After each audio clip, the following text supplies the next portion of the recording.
Shalom, Kahalo Yahweh Bashim Yahweh Shai Bashim Rakakwadash. Double honors to the elder apostles and elder bishops of GMS, including the elders that came before them that taught us his truth. Shalom and salutations to all the brothers out pushing the word in truth and in sincerity, the hopeful elect tabernacle of David. And the brother Yahshua back with the World War III Daily Update. And a hearty welcome. All right. We'll start right here. Isaiah 13:4 in the King James. The noise of a multitude in the mountains, governments, like as of a great people, a tumultuous noise of the kingdoms of nations gathered together. The Lord of hosts, that word host means armies, mustereth the host of the battle. Let's read that in the NIV. Listen, a noise on the mountains like that of a great multitude. Listen, an uproar among the kingdoms like nations massing together. The Lord Almighty is mustering an army for war. NLT. Hear the noise on the mountains? Listen as the vast armies march. It is the noise and shouting of many nations. The Lord of the heavens' armies has called this army together. All right, wait a minute. This says that the Most High himself has a heavenly army. The Lord of heaven's armies has called this army. What army? Okay, all the nations. All right, let's get that in Joel.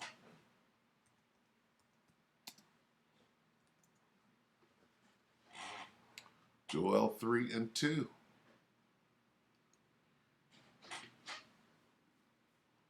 In the King James. I will also gather all nations and bring them down in the valley of Jehoshaphat, and will plead with them there for my people and my heritage Israel, whom they have scattered among the nations and part of my land. Now we go here to the NLT. I will gather the armies of the world into the valley of Jehoshaphat. Right? The Most High must gather, mustereth the host of. He's mustering. What does it mean to muster? To gather together. Okay? Here they are right here. In the Apocrypha. 2 Ezra 9. Mustereth, gather together. Okay? Salakia 13.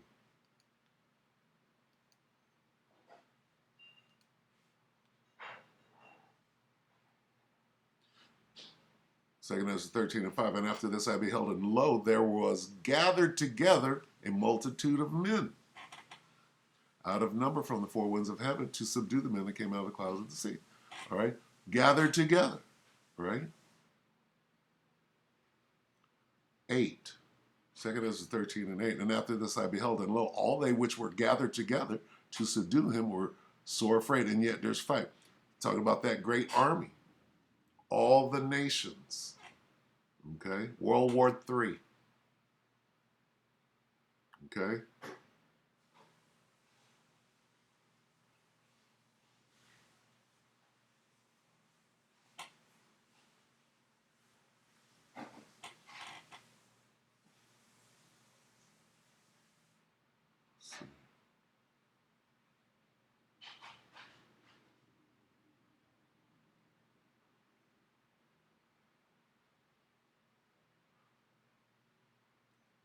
Uh, 2 Ezra 13:34. And an innumerable multitude shall be gathered together. That's that great army. All the nations of the world's militaries. Okay? That's World War III. Then, in the middle of World War III, they're going to try to fight against the Lord's army, the angels, the heavenly army. Okay? This is Revelation. 19.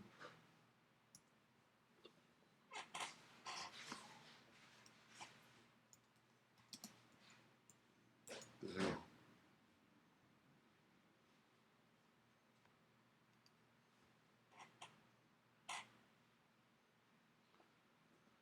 Revelation 19 and 19. And I saw the beast and the kings of the earth and their armies gathered together to make war against him that sat on the horse and against his army.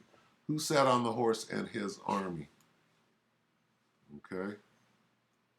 The Son of God. God is the Lord of hosts, and his Son is the top general. Okay. Rider on the white horse. Revelation 19:11. And I saw heaven open, and behold, a white horse, and he that sat upon him was called Faithful and True, and in righteousness doth he judge and what? And make war.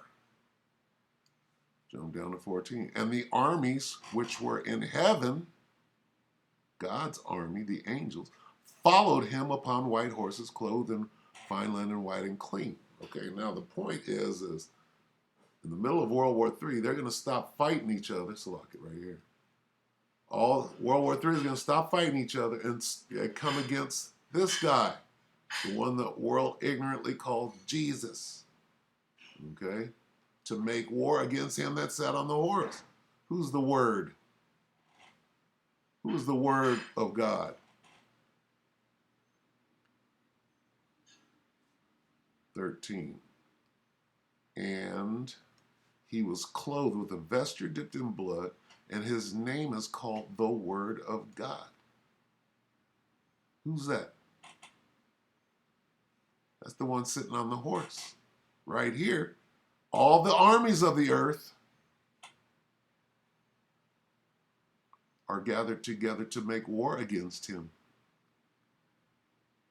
and his army, the angels. See what you want to see what it looks like?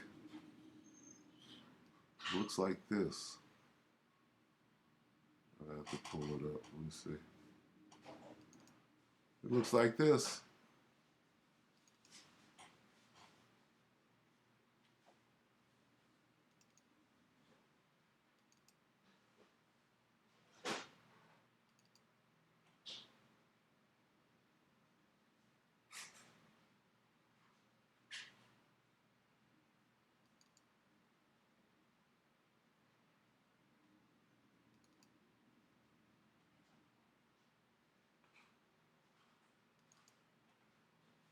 All right. This is that great war in heaven, in the sky. Okay. Satan and his blue angels. Michael and his angels. Okay. This is what it looks like. All right. Anyway.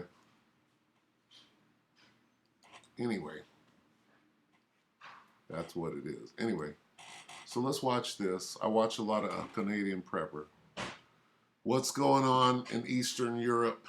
Where is this thing going? This is World War III. All right. What is the Most High Yahweh doing? He's mustering the hosts of the battle. Let's get that one more time real quick.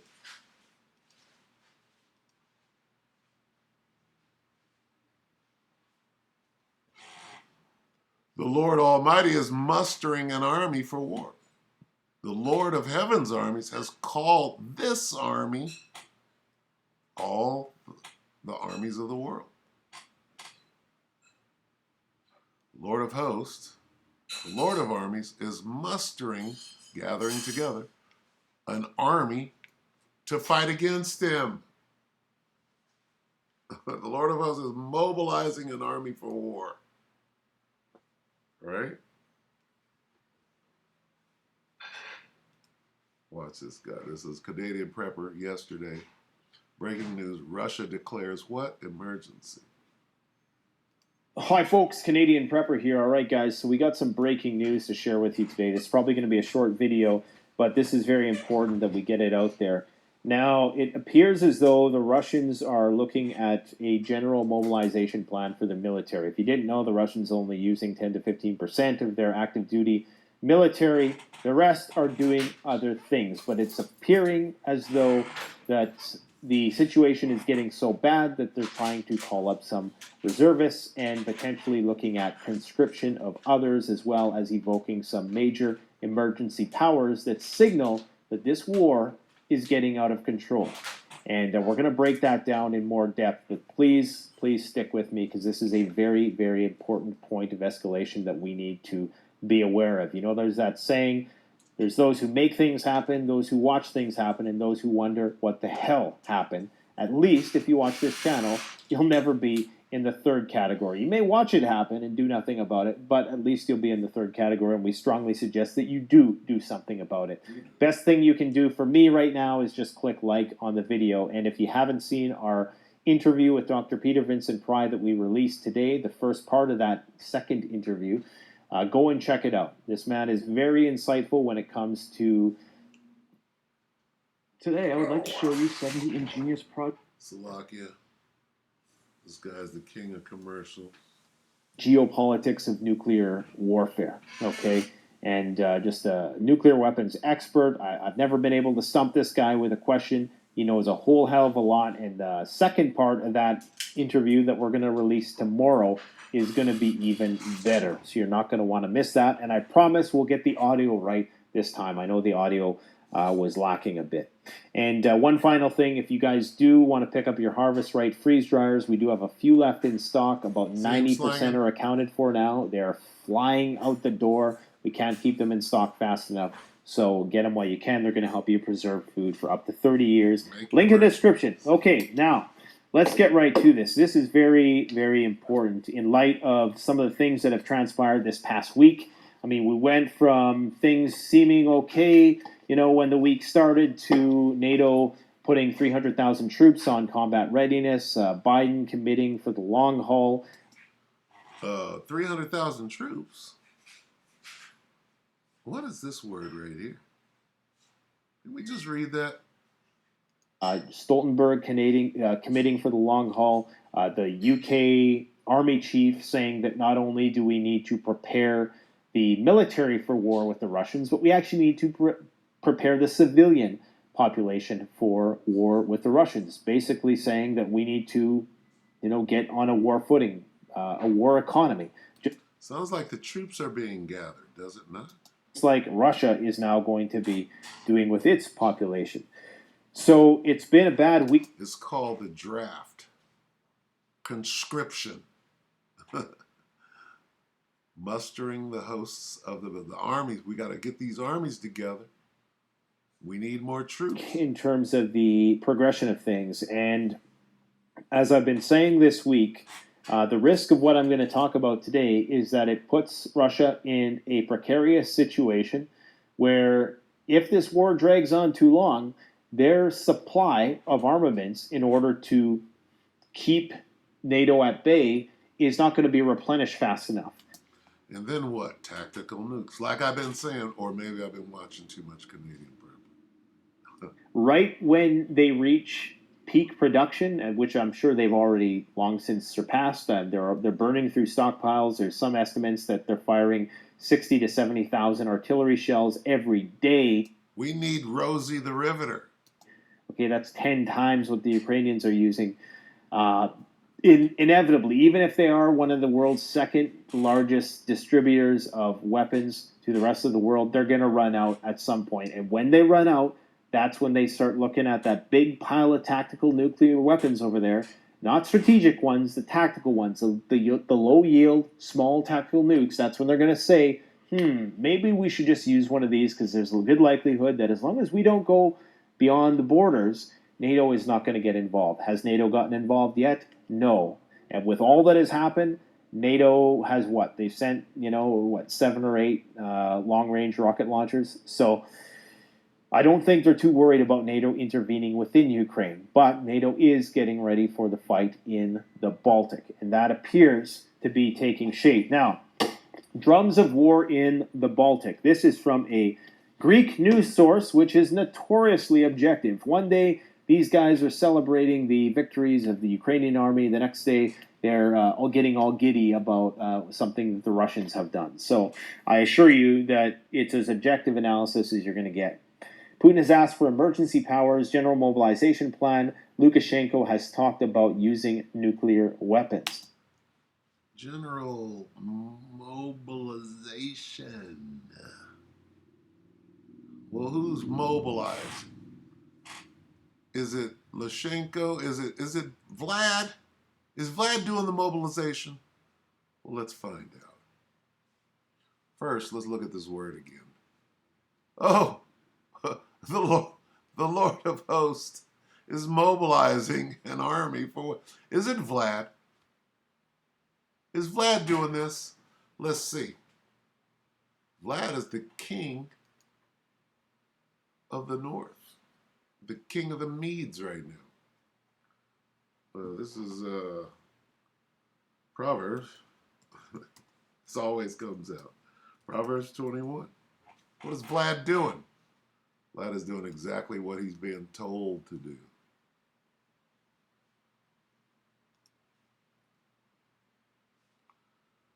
Proverbs 21:1, the king's heart is in the hand of the Lord. As rivers of water, he turneth it whithersoever he will. Who's the king? Vladimir Putin. What is his heart? His mind. His mind is in the hand of Yahweh Ba'Shem Yahweh Shai. Who's mustering the host of the battle? Huh? Who's doing this? Good News Translation. The Lord controls the mind of Vladimir Putin. Mind control. Mind control. Simple. What is he making Vlad do? He's making him, God is delegating. Is he not? He's delegating. We're going to try to keep this short today. We can do this all day. This is the last World War III Daily Update for this week. I'll see you again on Monday. Here's what God is doing. Here's what he's whispering to Vlad when he's slumbering upon his bed. All right? And to all the kings of the earth. Okay? Joel 3:9, proclaim ye this among the Gentiles, prepare war. Wake up the mighty men, let all the men of war draw near, let them come up. We're running out of weapons. We're running out of weapons. Well, we don't need food anymore. Okay? We're at war. Beat your plowshares into swords and your pruning hooks into spears. Let the weak say, I am strong. Assemble yourselves and come, all ye heathen, and gather yourselves together round about. Uh-oh, here's God's army. Thither cause thy mighty ones to come down, O Lord. Okay? So here's what's going on. The troops are being gathered. All right? Now, on the way out, let me get this. Who's this?